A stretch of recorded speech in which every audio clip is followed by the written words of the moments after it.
Ameerika Ühendriikide esimene leedi ja Donald Trumpi abikaasa Melania Trump pani kõik kihama ootamatu avaldusega, mis oli seotud Epsteiniga.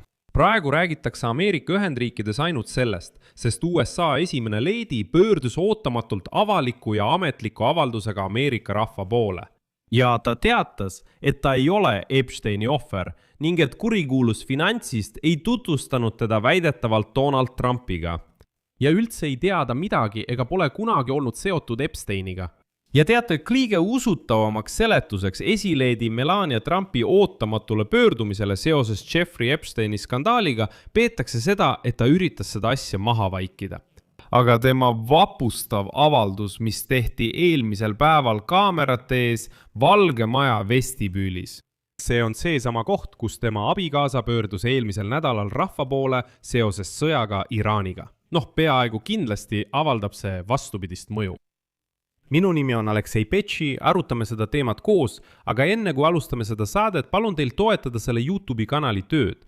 Seda saab teha rahaliselt annetuse, sponsorluse või tasulise tellimuse kaudu, kasutades selle video kirjelduses olevaid linke ja andmeid. Siil on kõik platvormid, kus seda saab teha, olen tänulik igasuguse toetuse eest ja liituge ka minu Telegrami kanaliga Petši News. Link on samuti selle video kirjelduses. Tere õhtust! Seosed minu ja häbiväärse Jeffrey Epsteiniga peavad täna lõppema. Inimestel, kes minu kohta valetavad, puuduvad eetilised standardid, alandlikkus ja lugupidamine. Niisiis, Melania Trump astus eile kaamerate ette ja teatas ametlikult, tsiteerin, ma ei ole Epsteini ohver. Epstein ei tutvustanud mind Donald Trumpile, kuid tekib küsimus, miks teeb esimene leedi selle avalduse just praegu? Viimastel päevadel ei ole sellel teemal olnud mingeid laialt levinud avalikke spekulatsioone. Seetõttu tekib kahtlus, et peagi tuleb midagi päevavalgele ja Melania tegutses ennetavalt. Melania Trump ütles, et ta pole kunagi sõbrustanud. Kuid ta ütles, et tema ja tollane poissõber Donald Trump kohtusid temaga mõnikord New Yorgi ja Florida seltskonna ringkondades. Ta ütleb, et nad ei olnud sõbrad, lihtsalt juhtus nii, et nad sattusid kokku, seetõttu tehti fotosid, kallistati ja naerdi koos. Aga muidu ei olnud mingeid kontakte, lihtsalt juhtus, et nad sattusid kokku. Sellepärast ta nõudis, et lõpetataks vale, mis seob teda ja Epsteini. Ja siin on, mida selle kohta kirjutab näiteks CNN. Tunnistus. Esmapilgul oli esimene leedi rahulolematu teadete ja oletustega, mis tema arvates seovad teda valesti Epsteiniga, kuid ta ei rääkinud vaakumis. Tema isiklikku olukorda muudab keerulisemaks lähedus abikaasale, kes juhib administratsiooni, mida Epsteini ohvrid süüdistavad nende häälte maha surumises. Esimese leedi kõne, mis kestis veidi alla 6 minuti, oli täielikult pühendatud Epsteiniga seotud skandaalile. Kuid selle tähtsus ulatub sellest küsimusest palju kaugemale, kuna ta otsustas avalikult sõna võtta hetkel, mil tema abikaasa oli poliitiliselt äärmiselt haavatav. Ja siin võivad paljud poliittehnoloogid kindlalt märkida, et Melania Trump esines Valgest Majast, mis näib kaotavat kontrolli, ütleme nii, õigete narratiivide üle. See tendents kajastus impulsiivsetes ja, ütleme nii, hirmutavates president Trumpi avaldustes ja ähvardustes seoses sõjaga Iraanis, mis valiti ja mis põhjustas teravat kriitikat muide tavaliselt lojaalsete konservatiivsete meediakanalite ja MAGA liikumise esindajate poolt. Kui sul on kõik kontrolli all, siis sa ei karju vastase peale roppusi ega röögi, et avage kurat see väin. Ilmselgelt on midagi valesti.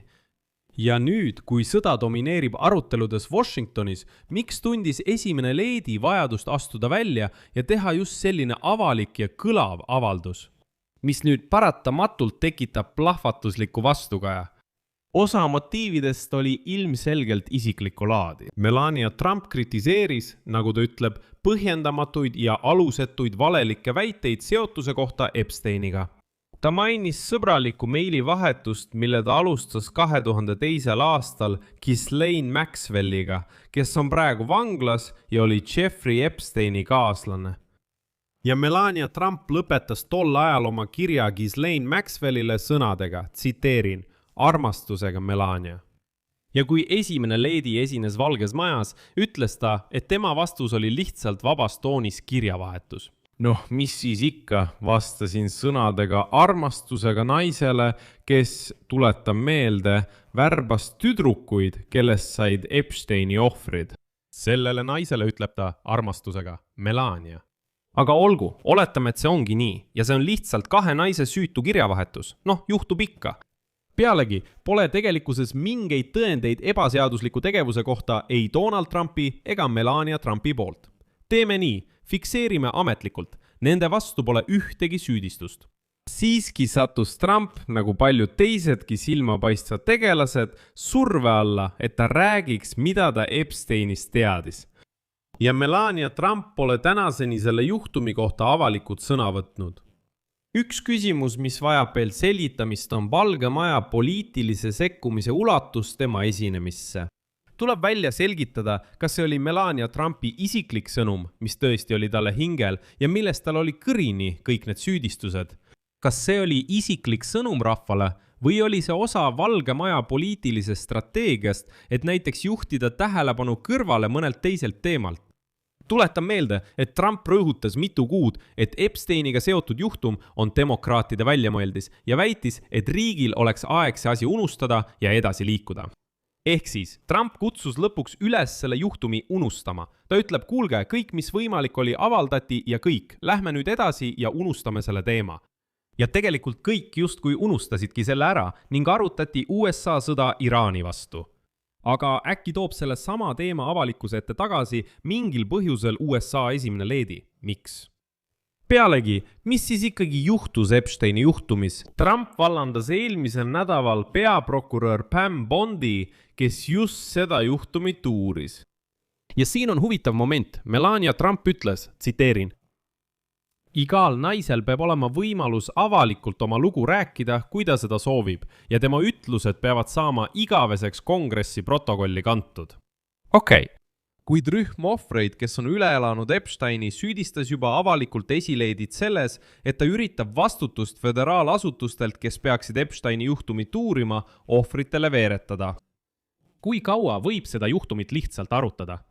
Kui kaua võib neid avaldusi teha, et nüüd on aeg tegutseda, kõik on juba ammu kõik ära öelnud, no kaua võib? No olgu, ohvrid astuvad veel kord üles, mis see annab?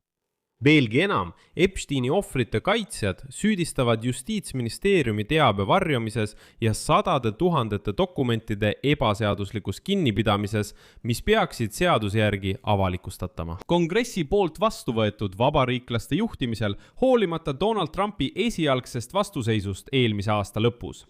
Nüüd on täiesti õiglane küsida, kas esimene leedi, Melania Trump, kasutab oma ainulaadset mõju presidendile. Noh, et saada jagu tema enda administratsiooni protsessi venitamisest. Sest hoolimata kõigist valjuhäälsetest avaldustest pole osa Epsteiniga seotud dokumentidest ikka veel avalikustatud. Siin panen 3 punkti, kirjutage oma arvamus ja järeldused selle video alla kommentaaridesse. Telli kanal, vajuta kellukesele ja ära unusta panna laiki. Kui soovite selle YouTube'i kanali tööd toetada, saate seda teha rahaliselt ükskõik millise annetuse, tasulise tellimuse või YouTube'i sponsorluse kaudu. Kõik lingid ja makseandmed, kuidas seda teha, leiate selle video kirjeldusest. Seal ongi kirjas, toetada kanalit Aleksei Petši.